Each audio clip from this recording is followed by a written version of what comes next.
எரேமியா 7ஆம் அதிகாரம். கர்த்தரால் எரேமியாவுக்கு உண்டான வசனம். நீ கர்த்தருடைய ஆலயத்தின் வாசலில் நின்று அங்கே கூறி சொல்ல வேண்டிய வசனம் என்னவென்றால், கர்த்தரை பணிந்து கொள்ள இந்த வாசல்களுக்குள்ளே பிரவேசிக்கிற யூத ஜனங்களாகிய நீங்கள் எல்லோரும் கர்த்தருடைய வார்த்தையை கேளுங்கள். இஸ்ரவேலின் தேவனாகிய சேனைகளின் கர்த்தர் சொல்லுகிறார், உங்கள் வழிகளையும் உங்கள் கிரியைகளையும் சீர்படுத்துங்கள், அப்பொழுது உங்களை இந்த ஸ்தலத்திலே குடியிருக்க பண்ணுவேன். கர்த்தரின் ஆலயம், கர்த்தரின் ஆலயம், கர்த்தரின் ஆலயம் இதுவே என்று சொல்லி பொய் வார்த்தைகளை நம்பிக்கொள்ளாதிருங்கள்.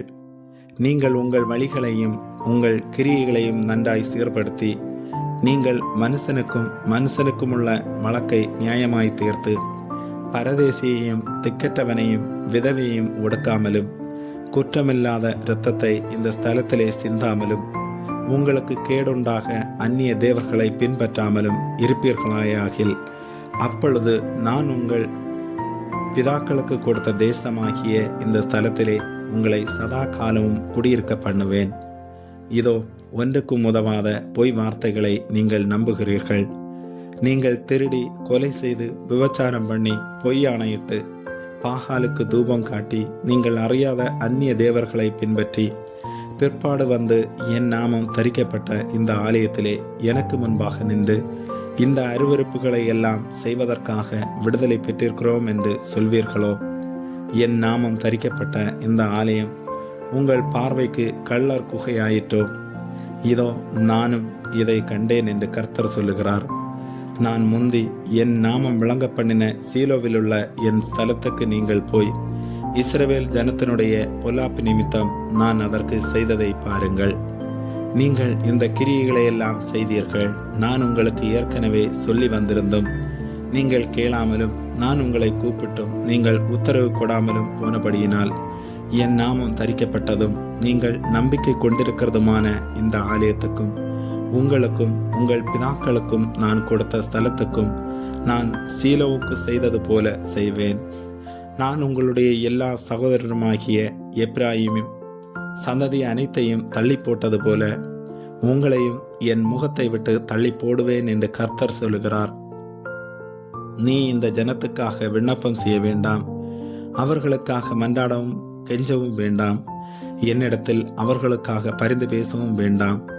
நான் உனக்கு செவி கொடுப்பதில்லை. யூதாவின் பட்டணங்களிலும் எருசலேமின் வீதிகளிலும் அவர்கள் செய்கிறதை நீ காணவில்லையா? எனக்கு மனவடி உண்டாக அந்நிய தேவர்களுக்கு பானபலிகளை வார்க்கிறார்கள். அவர்கள் வானராக்கினிக்கு பணியாரங்களை சுடும்படி பிள்ளைகள் விறகு பொறுக்கிறார்கள், பிதாக்கள் நெருப்பு மூட்டுகிறார்கள், ஸ்திரீகள் மாப்பி செய்கிறார்கள். அவர்கள் எனக்கு மனவடி உண்டாக்குகிறார்கள்.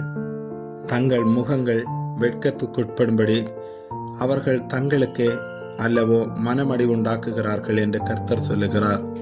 ஆதலால் இதோ, என் கோபமும் என் உக்கிரமும் இந்த ஸ்தலத்தின் மேலும் மனுஷர் மேலும் மிருகங்கள் மேலும் வெளியின் மரங்கள் மேலும் பூமியின் கனிகள் மேலும் ஊற்றப்படும். அது அவியாமல் எரியும் என்று கர்த்தராகிய ஆண்டவர் சொல்லுகிறார்.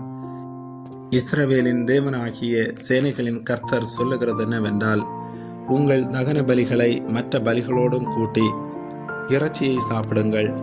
நான் உங்கள் பிதாக்களை எகிப்து தேசத்திலிருந்து அழைத்து வந்த நாளிலே தகன பலியை குறித்தும் மற்ற பலிகளை குறித்தும் நான் அவர்களோடு பேசினதையும் கட்டளையிட்டதையும் பார்க்கிலும் என் வாக்குக்கு செவி கொடுங்கள். அப்பொழுது நான் உங்கள் தேவனாயிருப்பேன், நீங்கள் என் ஜனமாயிருப்பீர்கள். நான் உங்களுக்கு கற்பிக்கும் எல்லா வழியிலும் நீங்கள் உங்களுக்கு நன்மை உண்டாகும்படிக்கு நடவுங்கள் என்கிற விசேஷத்தையே அவர்களுக்கு சொல்லி கட்டளையிட்டேன். அவர்களோ அதை கேளாமலும் தங்கள் செவியை சாயாமலும் போய் தங்கள் பொல்லாத இருதயத்தின் யோசனைகளின்படியும் கடினத்தின்படியும் நடந்து முன்னிட்டல்ல பின்னிட்டே போனார்கள். உங்கள் பிதாக்கள் எகிப்து தேசத்திலிருந்து புறப்பட்ட நாள் முதல் இந்நாள் மட்டும் நான் தீர்க்கதரிசிகளாகிய என் ஊழியக்காரரை எல்லாம் தினம் உங்கள் அண்டைக்கு ஏற்கனவே அனுப்பி கொண்டிருந்தேன். ஆனாலும் அவர்கள் என் சொல்லை கேளாமலும் தங்கள் செவியை சாயாமலும் போய் தங்கள் கழுத்தை கடினப்படுத்தி தங்கள் பிதாக்களை பார்க்கிலும் அதிக பொல்லாப்பு செய்தார்கள். நீ இந்த வார்த்தைகளை எல்லாம் அவர்களுக்கு சொன்னாலும் அவர்கள் உனக்கு செவி கொடுக்க மாட்டார்கள். நீ அவர்களை நோக்கி கூப்பிட்டாலும் அவர்கள் உனக்கு மறு உத்தரவு கொடுக்க மாட்டார்கள். ஆகையால் தங்கள் தேவனாகிய கர்த்தருடைய சத்தத்தை கேளாமலும் புத்தியை ஏற்றுக்கொள்ளாமலும் இருக்கிற ஜாதி இதுதான் என்றும், சத்தியம் அழிந்து அது அவர்கள் வாயிலிருந்து அற்று போனதென்றும் அவர்களுக்கு சொல். நீ உன் தலைமயிரை சிரைத்து எறிந்துவிட்டு உயர்தலங்களிலே புலம்பிக் கொண்டிரு. கர்த்தர் தமது சினத்துக்கு ஏதுவான சன்னதியை வெறுத்து நெகிழவிட்டார். யூதா புத்திரர் என் பார்வைக்கு பொல்லாப்பானதை செய்தார்கள் என்று கர்த்தர் சொல்லுகிறார். என் நாமம் தரித்திருக்கிற ஆலயத்தை தீட்டுப்படுத்த தங்கள் அருவருப்புகளை அதிலே வைத்தார்கள். தங்கள் குமாரரையும் தங்கள் குமார்த்திகளையும் அக்கினியிலே தகனிக்கிறதற்காக அவர்கள் இன்னும் குமாரின் பள்ளத்தாக்கில் உள்ள தோப்பேத்தின் மேடைகளை கட்டினார்கள்.